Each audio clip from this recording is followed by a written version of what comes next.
হাসিনাকে প্রকাশ্যে ফাঁসি দিতে হবে। ফাঁসি ছাড়া শেখ হাসিনার অন্য কোনো বিচার হতে পারে না, পারে না, পারে না।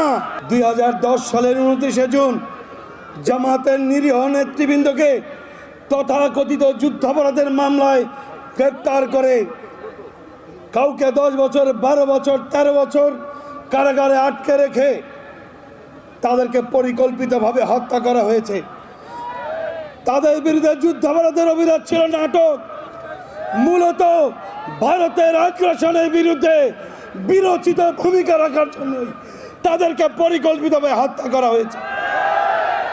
প্রিয় ভাইরা, সন্ত্রাসী সংগঠন ছাত্রলীগকে যেভাবে নিষিদ্ধ করা হয়েছে, আওয়ামী লীগকেও একইভাবে নিষিদ্ধ করতে হবে।